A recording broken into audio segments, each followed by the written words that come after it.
because I don't listen to podcasts anyway. Because meh, I'll get there eventually. I'm recording right now, so that's fine. Like I'm obsessed with SNL. Yeah, but, like the fact of like the Dick in the Box. Yes, came together like on a Wednesday at like 2 a.m. How have you not made a poop in a box like Cobogard thing? Like, it's my poop in a box. How have you not had any understanding of saying that would be an amazing little tie-in to Cobogard?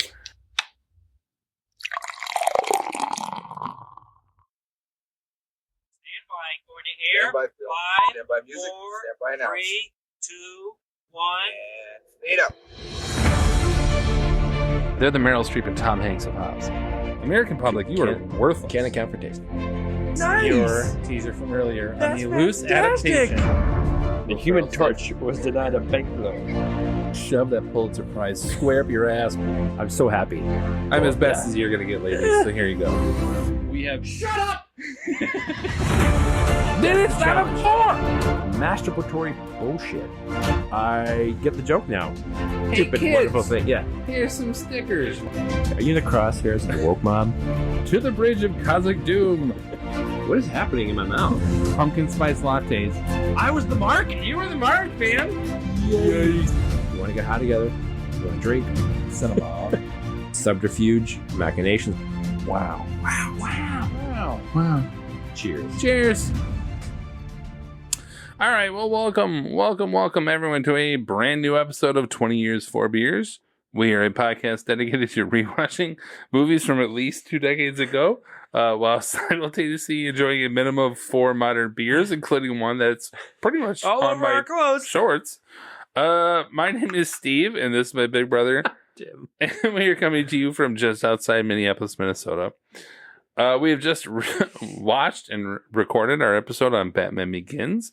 And as usual, we sit together or sit down and discuss another film over another beer. And we lovingly refer to these as our happy hour episodes. Hey, you guys. Happy hour is from 4 to 6. On this happy hour, we will be discussing another comic adaptation or graphic novel, if you will, from 2005. Though admittedly a very sharp turn. Hard pivot yes. From Batman Begins, and we are discussing Sin City. Sin City is a combination of stories, all loosely tied together, all from the mind of Frank Miller's graphic novels, and taking place in the fictional Basin City. It follows 3 primary stories, though. The first, about a rundown, almost retired cop named Hartigan, who ends up ruining his life on his last day in order to save a young girl from a terrible fate. The second, a thug named Marv, who goes on a vengeance killing spree when he wakes up next to a dead woman who showed him love. And the third follows Dwight, a criminal who comes back to Sin City and gets wrapped up with the murderous women of Old Town as they mistakenly kill a well-connected cop. There are plenty of other characters to mention, but not enough time to do so. The film is directed by Robert Rodriguez, adapted from the Frank Miller graphic novel by Rodriguez, and stars Bruce Willis. Hold on. Let me just get prepped. Like my... All right. Bruce Willis, Mickey Rourke, Clive Owen, Jessica Alba, Rosario Dawson, Benicio del Toro, Josh Hartnett, hello, Carla, yikes, Gugino, Michael, my God, he can't act, Madsen, Michael Clark Duncan, Nick Stahl, Powers Booth, Brittany Murphy, also can't act. Somehow, for the second film in a row, Rutger Hauer, and Elijah Wood. There you go. Can't act. Physically can't act. Where am I at? Oh, God, I totally missed it. Just push buttons. Oh, God.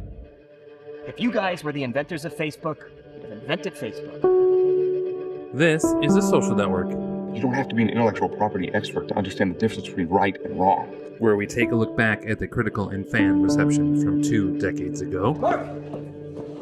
Mark! As usual, Tim takes point on this, so take it away, Tim. You better lawyer up, asshole, because I'm not coming back for 30%. I'm coming back for everything. $1 billion. Again, Okay. literally. We're coming back. R.I.P. Michael Madsen. Yes. I don't wish you ill will, but seriously, outside of Free fucking Willy, because he's fine in that movie, That's a deep and cut. Kill Bill 2, Yes. you are a terrible actor. He So is bad. so bad in this. This is like his Oh my god. dialogue is oh, wooden. it's so It's bad. Oh, I am a cop. Hey partner. Oh, yeah. Oh, he's so bad. Anyway, Social Network, Tim, go ahead. So, On that note. the rating is 8. Just a solid 8. Wow. Out of 10. All Hi. right. Okay. Yeah. Hi. Yeah. Yeah, that's a lot of young male comic book fans really enjoying certain parts of this movie. Toxic masculinity is great. David Germain of the Associated Press said, with a huge, well-chosen cast and the blessing of graphic novel author Miller, who was on set as Rodriguez's co-director, Sin City is gloriously stylized. It's a world unlike anything you've ever seen before on screen.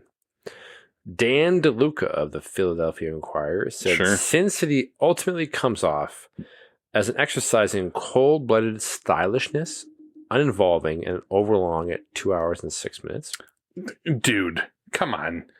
Overlong at 206. Come on. That's Yeah, that's it's a bit much. Roger Ebert gave it 4 out of 4. Yep. So this isn't an adaptation of a comic book. It's a comic book brought to life and pumped with steroids. And the movie is not about narrative, but about style. It's a visualization of the pulp noir imagination, uncompromising and extremely brilliant. And Academy Awards that year? None for nominations. Yeah, we'll get back to that in a little bit here. Surprisingly, Yeah, it's a little none surprising. here. Come on, not my beer. With our reactions and verdicts to the movie out of the way, we move on to the reactions to our beers that we drank while rewatching our subject movie. And if you want to have sex with a disgusting bad brewer with a terrible attitude, This is where we take a look back at our beers and give our expert ratings for our drinking buddies. ugh, whatever. Hey, here's the truth. This is Drinking Buddies. Let's get weird. Let's get weird. All right, so I have two really kind of random ones. So out of Spetzel Brewing Company, what beer am I talking about, Tim? Do you know? I didn't know this was the brewing company you owned. Out of Shiner, Texas, Shiner Bock, Oh. American style amber lager, coming in at 4.4% ABV. When was the last time you had a Shiner Bock, Tim? I do not remember. I can tell you, last year for my birthday at 42, we went to Texas Roadhouse down in Shakopee. Me, Matt, my parents, and our parents as well. I don't think I had ever had a Shiner Bock up until then. And I was like, Really? they had a terrible beer list. Just garbage beer list. Just straight garbage. Yeah, I was like, you know what? I'm going to give it a shot. I wasn't paying, so great. I liked it. And so I got another one because I knew we hadn't covered it. And boy, I really think Shiner Bock is, I don't know what, growing up or whatever as I was a beer, I maybe thought it was this sort of like mass produced lager, Yeah. like whatever Bud or Classic. like whatever, you know. I think it's actually pretty solid. I have a 4 out of 5 on the Shiner Bock. Like I will buy a 12er of the bottles. Like I think it's one of the larger craft, technically sort of beer, Sure. but it's one of the better like mass produced. It's an amber style sort of lager, really good. Randomly, I was at the liquor store. I was like, I had a single. It's like, you know what? I'm going to buy it. We haven't covered it. And then from a Retribution standpoint, was Retribution? I don't know. Bald Man Brewing Company out of Eagan, Minnesota. Their Juice Box Hero, which is a great name. That's great. For a hazy DDH IPA with Idaho 7, Cashmere, and Eldorado hops. 5.5 ABV, actually. It's pretty solidly low. I had to get another option since I cannot stand the Tupelo Honey Brown that we had previously covered. Sure. 4 out of 5 is likely the best beer I've had Redemption. from them. Redemption, thank Yes. you. Yeah. Is the word. Yeah, 4 out of 5. I mean, considering how much I didn't like Tupelo, I might go up to 4.25, but it was actually pretty good. So I had a 4-ish out of 5. Nice.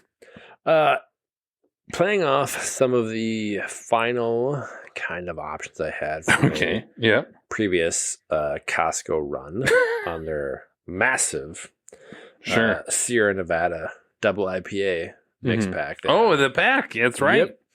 I had the Atomic Torpedo Imperial IPA. That might have been their best one. Really? Yeah, 4 point. Like the Atomic Torpedo is great, but the double IPA is quite nice. 4.25 All right. for that one, and then the last option from that same Sierra Nevada pack, their Cosmic Little Thing Imperial IPA, a 4. Yeah. Again, solid. Again, you go to Costco, you give me a whole Yeah. case, basically, of double IPAs. I'm going to take that off your hands. Sure. I don't have much of them Yeah. in a previous I episode. don't judge. That's fine. And I'm like, you know what? I should have these final ones this week for that. So yeah, there's a good option.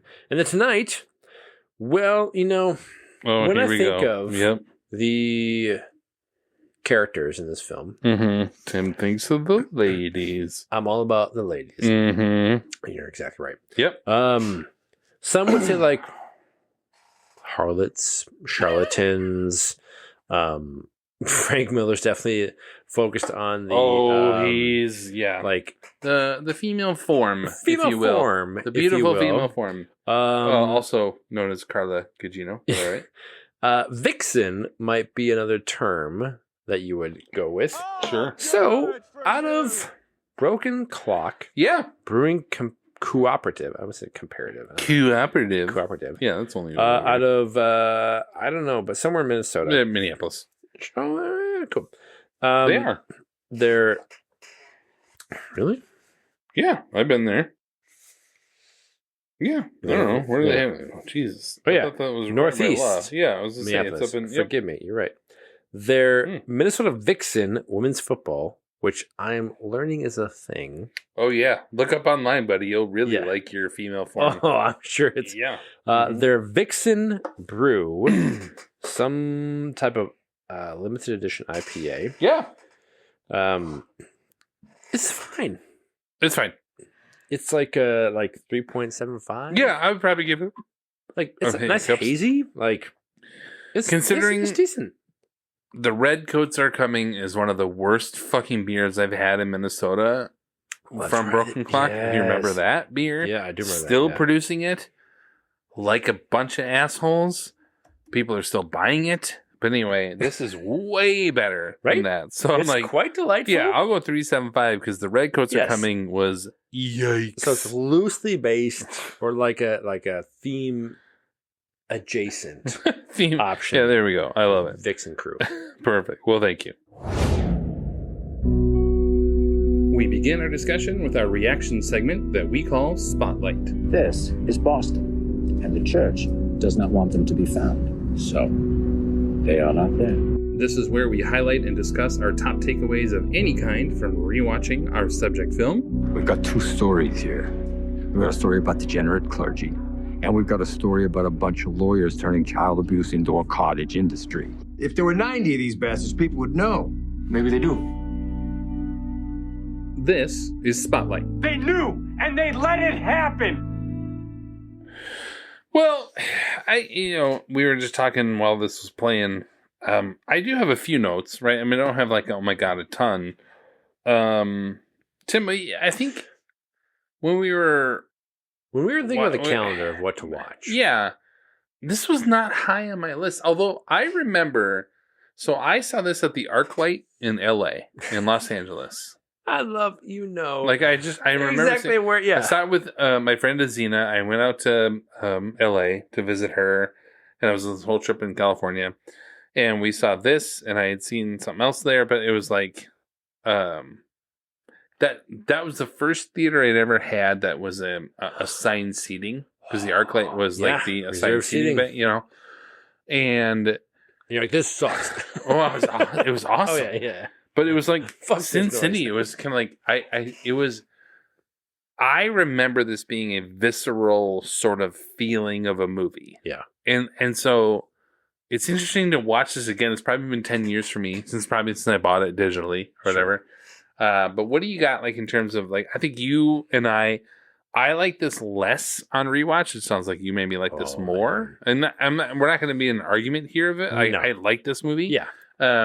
But like, Connor, your thoughts on it? So when we were thinking about the calendar of the year, Yeah. of what to watch 2005, I'm like, yeah, like it kept on coming up as we were like kind of repositioning things. Yeah, and time And it was like, happened. I mean, yeah, exactly. yeah. What movies would we want to eliminate from this year? Sure, like but it was like I mean, comic book, Right. Batman Begins.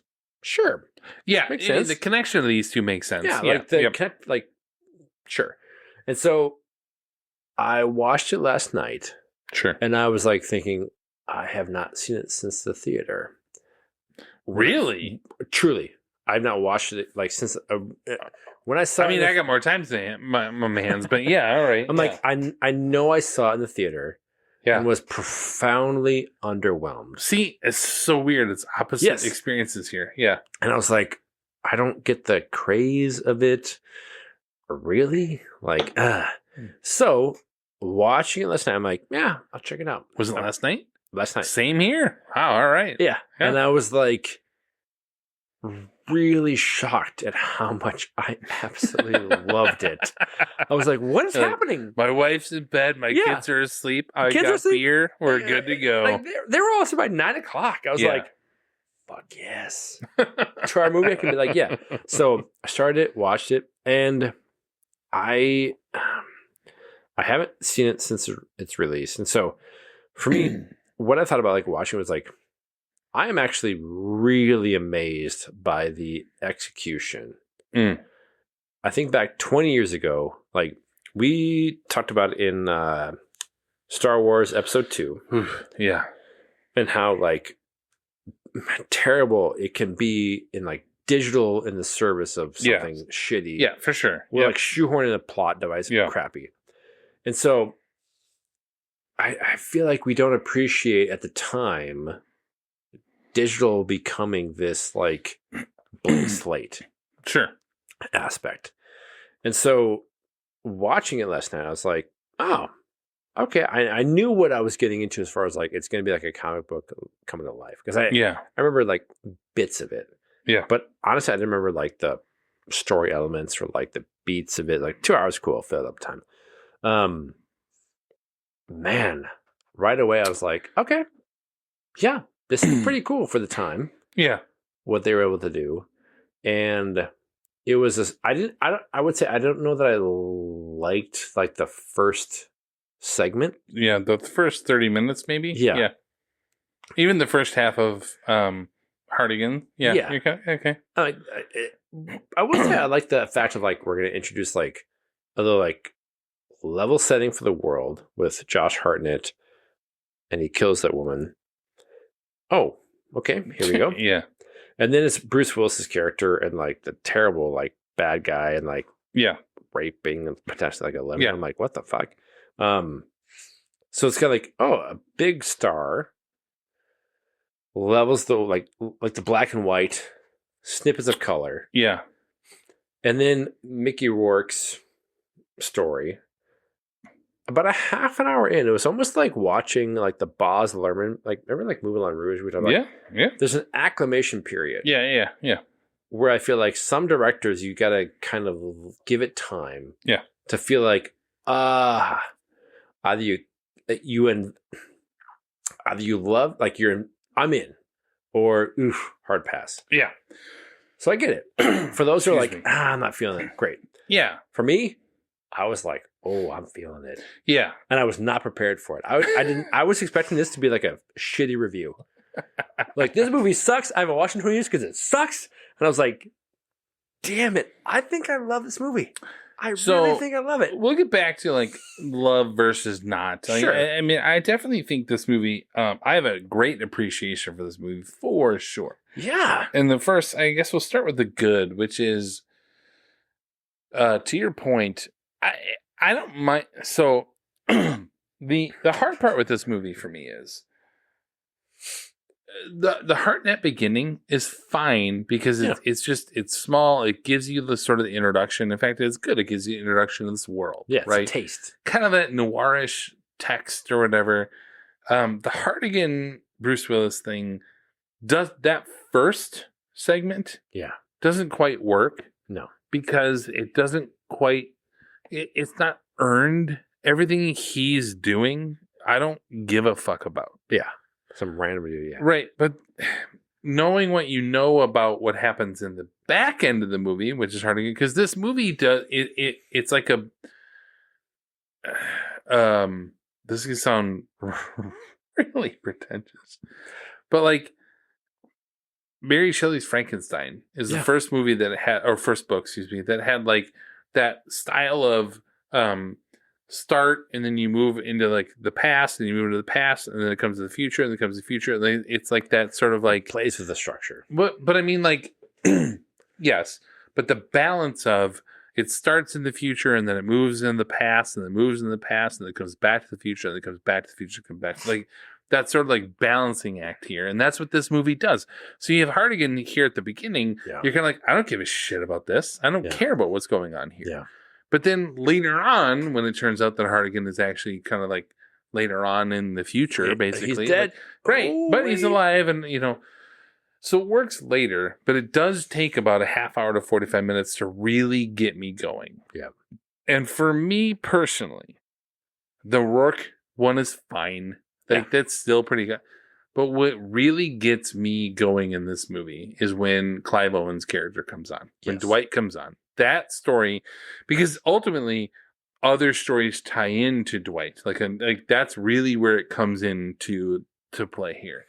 Yeah. I am, every time I rewatch this movie, I'm pretty much bored for the first half hour to 45 minutes. Yeah. But I know it's going to get better. But yeah, I to your point, first time I watched it, I thought it was a unique shift in movie making. Mm-hmm. Like digital, like you talk about digital, but even just the idea of comic book movies or graphic novel movies, and like they had been adaptations like Road to Perdition, which is one of the best of all time. Oh, yes. But it doesn't look like a graphic novel. No. So really well done on that stuff. But my first-ish takeaway of this is like, it takes me a while to get there, but I'll get there. Yeah. But I also have to kind of knock some of what doesn't work in this movie. So, what I loved about the kind of opening sequences were like, it feels, the opening sequence is great. It's got that total noirish feel to it. Like, and HeartNet is good. Yeah. It's like, okay, little like vignette of sort, and then boom, it cuts to what looks like a piece from a comic book. Absolutely. So like they almost the audience tell like, hey, we're not doing this whole like tactile experience. It's going to be this feeling of you're watching a comic book come to life. Sure. And it pivots back and then it cuts to different characters. And then in hindsight, watching again, I appreciate why they chose the Mickey Rourke character, Marv, thank you, to start it, because it's the hardest to become invested in, and yet it's the most stylistically interesting for me. In as much as like, I get he's just like the makeup is pretty impressive. I agree. Like you said there were no nominations for this, right? Like from a makeup and cinematography standpoint, we'll talk about that later. Or visual effects. My God, come on! Like nothing. Nothing. And this was a big hit. Yeah, like, nothing. And like his character is about like even Benicio, by the way, looks nothing like Benicio del Toro. No, he's unrecognizable. Yes, as an actor, and so I feel like it was. At the time, I agree. Seeing it being like, oh God, man, I'd be like it's an hour and whatever. But watching again, I'm like, I like the fact that they use that character to kind of show the world being unrealistic. Sure. Like there's no real like he's getting shot. Yeah. He's breaking down doors. It's like this whole like oh yes, it's comic book. It is 100% comic book, right? Yeah, And so you're Marv like, is absolutely yep. Cool. Like I'm in for what they're going for. Yeah. If Yeah, I wasn't feeling it, I'd be out half an hour in. Yeah. Sure. But I started to feel like, yeah, okay, I'm feeling it. Yep. But I agree. It was really when Dwight's character, so like the That first whole- little, like yeah. the three I- like I like Marv's storyline. Don't be Yeah. I like it, right? But I was kind of like, yeah, I'm not really invested in this. and it felt Yeah. like they were just kind of like priming the pump for like we're gonna have black and white, but then splashes of color Yeah. and ultra violence throughout. And so like buckle up if you don't like. I never felt like it was gross, but it was like, oh yeah, it's a Oh, it's ultra violent. it's Yeah. hyper violent. Yeah. And so cool. Like they basically prime the audience for like this is where you're getting into. Yeah. But I was not invested. I didn't care about this character. No. Yeah, you don't care about Marv or anybody else. Yes. Like, yeah. No. And like this weird like serial killer aspect. I'm like, what the hell? Like, fine, cool. Yeah. And like that's Elijah Wood. That's Elijah Wood. What Yeah. the hell is he doing here? Like, fine. Yeah. Okay, cool. Doesn't speak. But then it definitely felt like where I really loved it was when we told the story. Yeah. Great. That was like a first third of the movie. Middle third is so fantastic to me. Yeah. Once Dwight in that whole. Yeah. Yep. And like the basically the prostitutes that own Yes. that segment of the city. Old Town. Yeah. Old Town, yes. Yep. Rosario Dawson. Yeah. Coming together. Now I'm like, okay, I can see the shift of like, okay, let's set the world. And now I think I love this movie. Yes, an hour in. that's where it does shift. It's like, yeah. Damn it. This is really like I'm now invested in this. Right. I thought it'd be boring as hell. Well, I do was think the so first excited. part is boring, and I think the writing is not great in the first part. Yeah. It's very like purposely noir. Yeah. You know, Yeah. And this is I want to real talk. Clive Owen, as I was watching it, I was like, is there a movie that Clive Owen is bad in? No. And I'm not sure that there is a performance he's been bad in. No. Like, obviously, we'll talk about Children of Men in a year. I think that's next year. Yeah, sure. Which, boy, buckle up for that one. Oh, my God. But yeah, I don't recall a time I think Clive Owen is bad. And he comes on here and he's just great. Yeah. He's great Yes. as Dwight. And this former killer, but also a killer person. We don't get that backstory. Yeah, there's no detail. But he is so good in this. And like I sat there thinking, is he ever been bad in TV or movies or anything? And the answer is no. Like he effortlessly is great in this. And I think Clive Owen is a huge catalyst in this movie that brings me to your point. Like I start to really get invested in this. Yes. And I think Clive Owens to do it. It's not Rosario Dawson, who's not a great actress. She's fine in this movie, but she's not great. She's fine. Alexis Bledel. Holy shit, how you got a job. I She's don't understand. So wooden. I love Gilmore Girls, but my She's so God, are terrible. you terrible. Yes. She's an Emmy winner, by the way. She won for Handmaid's Tale. She's great in and that, by the way. She is great in that, but Yes. she's terrible in terrible this. at everything She's else. terrible in this. Somehow, like She's terrible in this. Find a niche. She's for that, good yeah. in Gilmore Girls and other things, but boy, is she awful in this. I think Clive Owen is a huge catalyst to this movie, and really well done. Because I think about like for me watching it last time, like the Marv character is so unrealistic. Yeah, although Rourke does do a good job. Oh, I have no like he's so good. Yeah, he's on my list of good actors on this versus bad. He's so good in that. But it never felt like something in any way like close to real. No, he is aggressively comic book. Like his his face, face everything. Yeah. Yep. I agree. So like they do a great job, I think, in my view, of like establishing the world like you're in a comic book movie. And then aggressively. right? Then it shifts to like, oh, Like it's realistic enough where it feels like this could be like a pretty shitty city. So Yeah. Owen, Yeah. Dwight comes in, these prostitutes, like it feels less comic booky. Yeah. In many ways, where like Benicio del Toro's character's coming in, like he's like a terrible human being. Yeah. It didn't feel like, oh, we're gonna up the ante. And so I feel like that was a way to like increase the connection from the audience. Yep. In that middle segment. And I agree.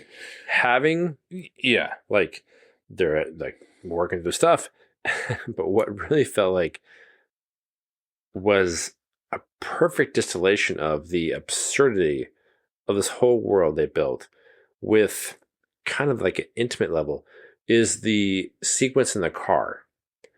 So Clive Owen. Yeah, I was just saying Dwight's character. Yep. So like the women have killed these men who are like terrible. Yeah. Oh crap, they're cops. It's going to upend the truce we have. Get them out of town. So they decide to slice up these men. Kimiko. Yeah. Stay in the trunk. And then Clive is driving, Dwight. Yeah. And Benicio del Toro's character starts talking to him with the piece of a gun on his head. Yeah. His throat slit. Like a Pez dispenser. Yep. Yeah, it's like you're clearly this is not real. Yeah. But it's absurd yet grounded in it. It works. Yeah, it works. And it works. Yeah. Yep. And I was like, damn it, I like this a lot. That's why that storyline is so important. Like, I think the back half of Marv and the Mickey Rourke storyline is good. It's good. I agree. The first half kind of feels like whatever. It just feels comic booky, and then it starts to get you sort of grounded, and then the Clive Owen character, like that whole it's really well done, and I get what they're doing, and it works because about like you say about an hour in, you're like, man, I kind of love this movie. Yeah, I was like, damn it, because for me, I was like, boy, I loved this movie. Yeah, more thinking back on it, right? Yeah. But that doesn't mean it's not good. But I will say, like, for me, excuse me, as I was watching it, I have this note: good acting and a list, and bad acting and a list. Because Madsen is garbage in this. So bad. It's bad. Yeah. It's like offensively bad. First of all, Brittany Murphy, Jesus Christ, not great. It's over the top. But it's Brittany Murphy. Yeah. So like, she's never been good. Alexis Bledel, terrible. Jessica Alba, wooden. Just wooden. Yeah. She's fine. Outfits, A+. Yeah. A+. They knew what they were doing. Visually, they knew what they were doing with. I get it. But like, Clive Owen, Mickey Rourke, and Bruce Willis are really good. But you were going to talk about Rourke. And this was kind of like little bit of Rourke renaissance at the time, with The Wrestler, this, and then Iron Man 2. But like, those are the reasons to watch this. Like, he understood the assignment. Yes. He's good in it. He's really good. He's really good. Yes, he's really good in it. Yeah. Like, for me, like, you can't have that first segment be that long. I mean, it's like 40 minutes, I want to say. Yeah. I think as I was writing my synopsis, maybe half an hour. What storyline do I even talk about here? Yeah. I think it's those three. Oh, yeah. Are the main three. Yeah. But he understands the assignment. Yeah. And fully delivers in all aspects. And so I agree. Like, he's great. Clive Owen was great. I think Clive Owen, by the way, is the best in this movie. But anyway, yeah. Yeah, he definitely got anyway, it. Like, sorry. Bruce, like, the main three of the segments, to the credit of the casting, you got, like, what you wanted. Especially because Clive Owen, I mean, he had done, like, a few things prior to this, like Closer. And we had, he was in The Bourne Identity. We had covered him on it. King Arthur. Yeah. Like, he had been, I do love they called him Lancelot at one point in this. I was like, Yeah. And of course, Bruce Willis is like, it's great. Yeah. So, like, you establish to their like casting credit, like great. Yeah. Oh, it's a well cast movie in terms of who's out there. But I agree. There's They're some bad examples. really bad. Even Michael Clark Duncan is not great in this. He's just But like- he's just a little whatever. He's like an character. enforcer. Like you're Yeah. fine. I actually didn't mind Rosario Dawson. Like I didn't quite get. I'm not saying she wasn't on my bad list. Sure. You know, it was Alba, but also I was like, some are bad. Yeah. she was fine. Yeah. She was fine. Yeah. But nothing was like, I mean, she wasn't as bad as Alexander or anything of that garbage. But like, true. Yeah. yeah, she was fine. To me, it just didn't bring anything to it. Although Except she looked good. I mean, which is such a weird thing. So like watching it through the lens of, you know, the comic book, like the noir female aspect of it. Yeah. It was really interesting seeing like the male gaze come into play, where it's like, oh yeah, there's a lot of scantily clad Yes, for sure. Yeah. women, a lot of naked women. Oh yeah, all the men are like in trench coats. Yes. Yeah.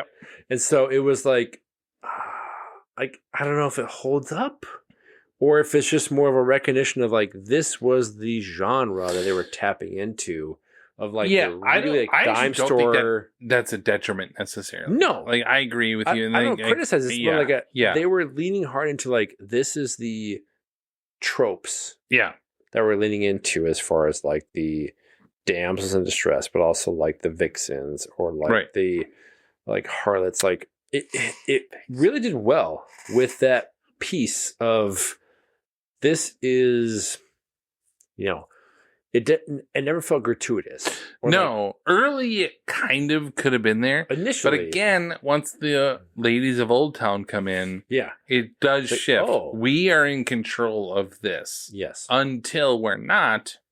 But sure, like there is that level of we're in control of this. yes, Like even when Clive Owen is sort of like trying to go to the car and Yeah. Rosario Dawson's like, we got this. Yeah. You're fine. the ladies got it. So I think that's where it does differentiate, where it's like you go, it really could have been very much just like, oh, bunch of ladies, they just like showing off Yeah. or whatever. It felt- it Because could've again, been- Carla, you got it. I mean, it could But- have been gratuitous. But yeah, it is. But I think they avoid that. That to me is not a problem. no, What's a problem for me is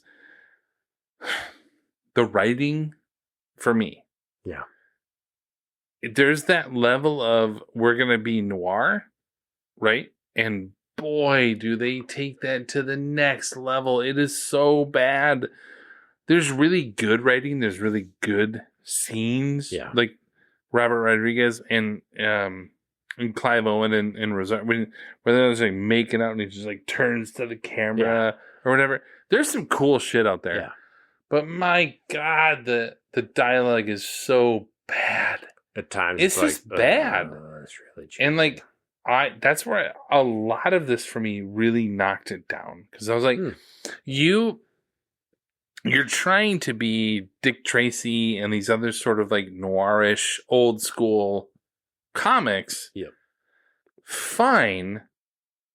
So maybe it's not the dialogue, maybe it's the delivery, because Michael Madsen, again, I say, you were garbage in this. so bad. Garbage. Yeah. So maybe that's what it is. Maybe it's just more the delivery than the lines, but the lines were aggressively, cheesily stupid. And that to me takes me out of the experience. I know 20 years ago, I was like, oh man, this is like super cool and super whatever. But now, last night, I was kind of like, this takes me out of this. I'm very disjointed from this. You're killing me. Yeah, I think, it wasn't great writing. Like, No, like it this just wasn't. And now, from a story standpoint, it's not really what it's here for. They wanted the feel, they wanted the whatever. But boy, some of the dialogue is bad. But there's like a balance between appreciating the genre and the tropes. Yeah. And feeling like, oh yeah, like we can lean into it. But having it also like you gotta have you can have like a fresh perspective or just being like, where Yeah. it's rinse and repeat. Sure. Yep. And there were times where I felt like, yeah, it was rinse and repeat. Like, ugh, it's okay. And I don't mind the violence in some of the stuff, but also there were times where I'm like, okay, I didn't need to have that. Like The wolf eating. yeah.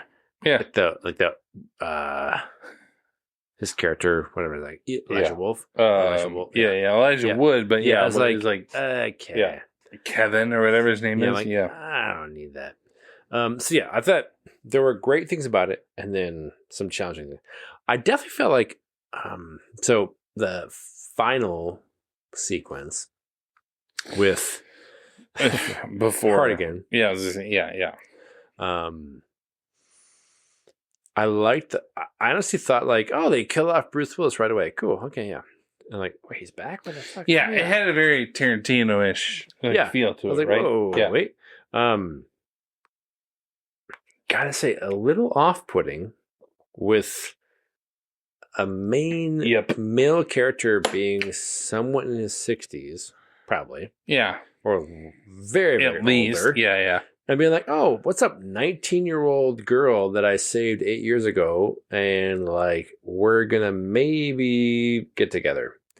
And I was like, I get the whole like. Now, I will say this. At least they aggressively go out of the way to say he does not want that. Yes. Like, it is not true. It is not his goal. Yes. To like cop a feel or whatever. He's like, I'm just here to protect her. Obviously, Nancy has sexualized him, Yes. not the other way around. Agreed. So, but it's a little weird. Yeah, I agree. It's like, okay, yeah. So yeah, it was like overall, I was really impressed with like the visuals. Yeah. Their ability to like, I forget the Jude Law movie and Gwyneth Paltrow where it was Sky Captain in the World of Tomorrow. Yeah, I'm like Somewhat Tomorrow. Yep. Yes, where they had a similar timeline of like It was around this time. Yep. Where like that's leaning to the It was digital, all digital. all Everything. digital, and it was garbage. Yes. Straight Yes. garbage. Yeah, just like episode 2. Like they Yes. did that. It was all digital in the background. The It was story terrible. is the key piece. Yeah. The means by which you tell it. Yeah. I agree. Analog, digital. Yep. They're the like cool. If you don't have a core story that can like be really engaging, you're lost. To the credit of Frank Miller and Rodriguez, like they had interesting story elements. Yeah. That they could use the technology to move that forward or tell it in a great way.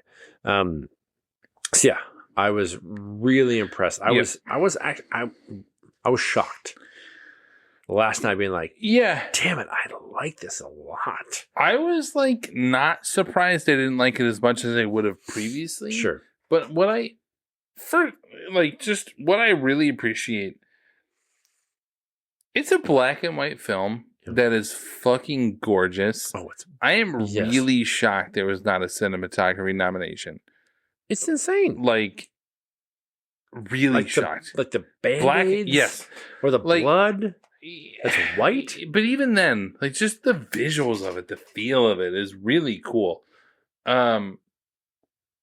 I don't know how that works. Right? I mean, I don't get it, but Robert Rodriguez, like he edits his film. The score is also pretty solid. Yep. Like really well done in terms of the feel of what they're looking for. Mm-hmm. So I agree in that. As I was watching it, I was like, I'm enjoying this film. I think this is a good film. I think it's a good entry into that sort of like the filmography of the mid-90s or mid-2000s, excuse me. But there's just some things, and I'm assuming you've never seen A Dame to Kill For, the sequel. No.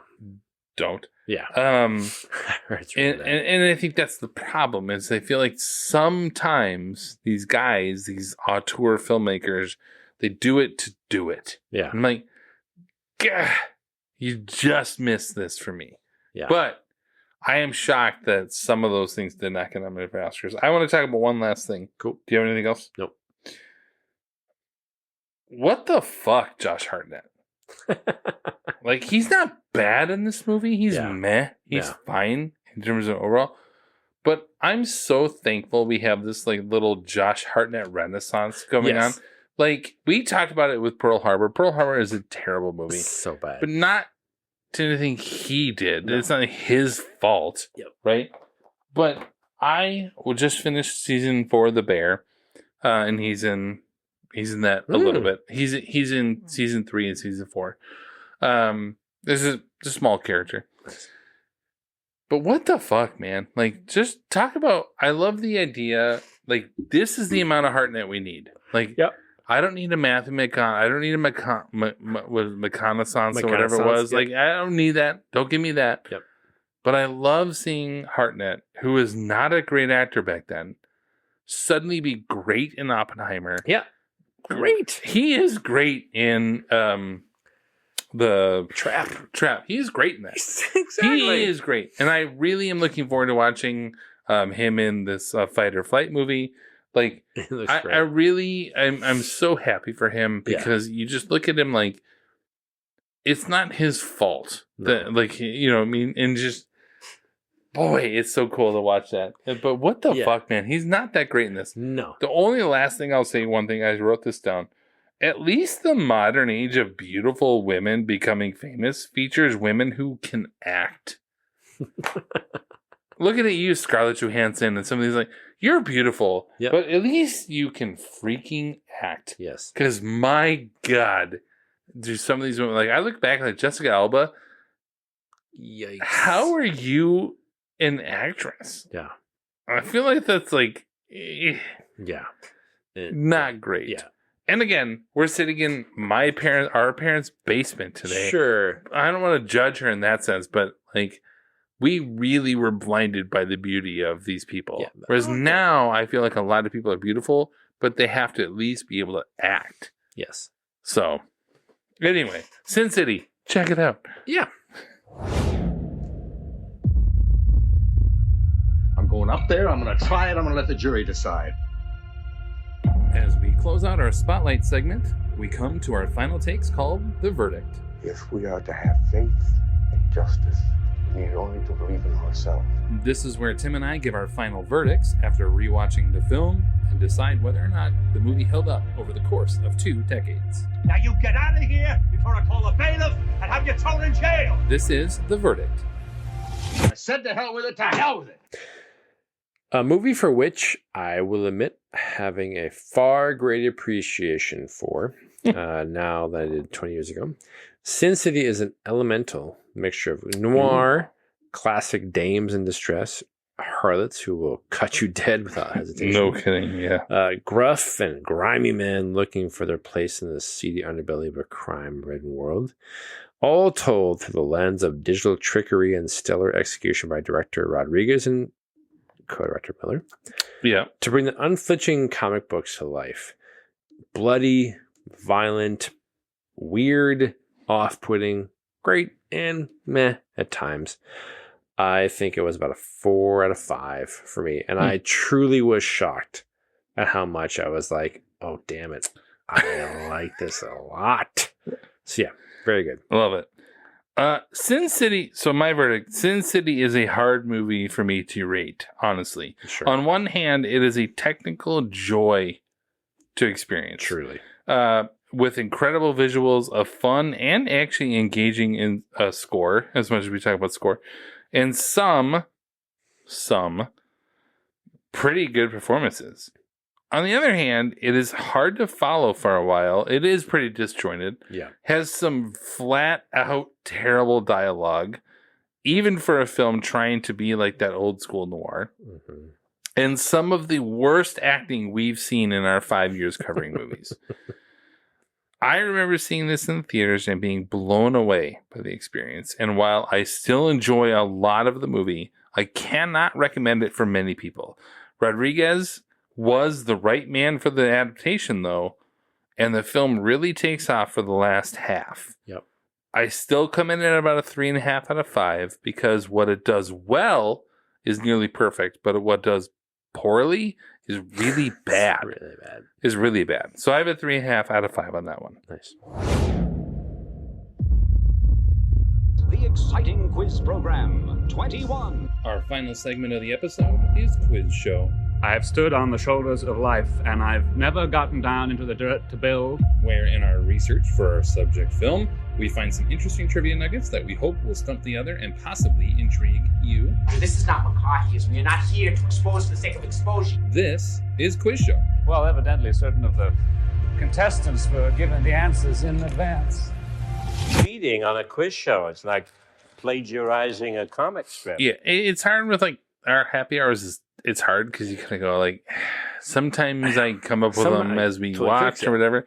I technically have 2 written down, but I really have 1. So I'm going to let you go first. So the one I'm not happy with, but it's somewhat obvious. Rutger Hauer is in 2 films we cover from 2005. Back to back. Just tonight. Yes. And the Dutch actor had a long career working in small films before his breakout role in what 1982 sci-fi classic. I mean, it's classic, and yeah, it's Blade Runner. But what was fascinating? It is classic. It is classic. Yes, it's classic. Classic. Like, it is, and Blade we Runner. have come around on that film in our lifetimes. Yes, but yeah. But what's weird is if you actually look at IMDb, like truly there is nothing there of note between Blade Runner, and Batman Begins: Sin City. Really? He had Confessions of the Clooney one or whatever. Oh, the it was. Confessions of Dangerous Pine. Yes. Yeah.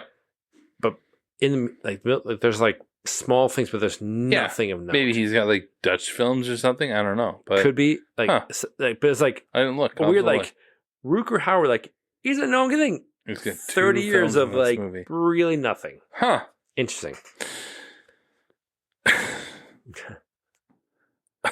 I can't believe this. Of the principal cast members, Tim, mentioned or seen in this film, who have we covered the most so far? Bruce Willis. Incorrect. Damn it. It's really easy when you think about it because we have a trilogy involved. Principal.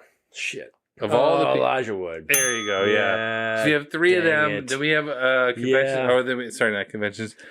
We have Eternal Sunshine of the Spotless Mind, and then this. So we're already at 5 right there. Yep. Yeah, because I thought Willis at first too, but we've only covered 3 him ones on we've 12 kinda Monkeys shoehorned and in, then a couple. But yeah, in terms Elijah of 20 years ago, true, we have not had a lot of Willis films. So Elijah, Nice. I thought we had more than that. No. Oddly enough, this is the first Benicio film we've covered. We have not, because we didn't do Traffic. We didn't do like, and we're doing Usual we're Suspects. doing Usual Suspects next. Yep. It's the first like Benicio we've had. True. And then the other one, Clive Owen was almost there because we had him a little bit in Bourne. Sure. But like of all the people in this, we've only had a couple. But yeah, we've got nice. Yeah, what So, do you got? What's the one you're less happy with? What do we got? No, this was one. the first one was? Yeah. Okay, all right, yeah. So Nancy, Yeah. the 11-year-old, Okay, 19-year-old. Which one are we talking about? The old one. The hot old Well, one, or the she- one, the younger one? I'm not allowed to She talk about. uses a pseudonym Cordelia to Yes. write letters to Hartigan. Yeah. Referencing that it's a character from crime novels she likes. Yes. Oh fuck! I was gonna look this up. Those are real books. Oh god. Actually written by British author Dorothy Phyllis James, whose pen name is P.D. James. Yes. In 1992, P.D. James released a book, which would be adapted in 2006, which we're going to cover next year. Yes. Starring Clive Owen. This is a Children of Men. Yes. Wow. Right? Wow. That is interesting. I had no idea. Wow. Yes, about the end of civilization type of thing. Because I was like Cordelia. I was gonna look that up. All right. I'm It's glad I a didn't, real but- book series. Okay. Again, I'm not. Did you catch the random ass casting of the big thug named Schlub? Yes. Who was gosh. it? Nick Offerman. Yeah. I was like, that's got to be him, right? Yeah. I was like, it looks like this pre-mustache. big Asian version of Nick Offerman. Like I was skinhead. I'm like, what is the it Nick fuck? Offerman? What the fuck are we doing here? Yes. Like I strong, like they I crash. can't I'm let like, this what? go without talking about the I'm fact that so happy this you had that. giant Nick Offerman looking motherfucker is actually Nick Offerman. Yes. It's like, what So are we weird. doing here? I love it. I could not believe it. I was like, Yeah. what? The credits. I'm like, wait, I went back the like, government movie. that's him. Yes. It's so crazy. You have anything else? No, that's it. All right, cool. All right, well, that brings us to the end of the episode. Be sure to find all of our previous episodes on your favorite streaming platforms. And stay tuned for our upcoming episodes on films from further back on Unbreakable and The Usual Suspects. Find us on the web via the metaverse of Facebook, Instagram, and Threads, and head to 20yearsforabuse.com for more info. We want to say thank you for taking the time to listen and clicking that like or subscribe button on your devices. This has been 20 Years, 4 Beers. My name is Steve. I'm Tim. And thanks for listening. Thanks. Bye. Outside of Free Fucking Willy, the female form, if you will. Form, The if beautiful you will. female form. This movie sucks. I haven't watched it in 20 years because it sucks. Yeah, it's a little weird. Yeah, I agree. It's like, okay, yeah.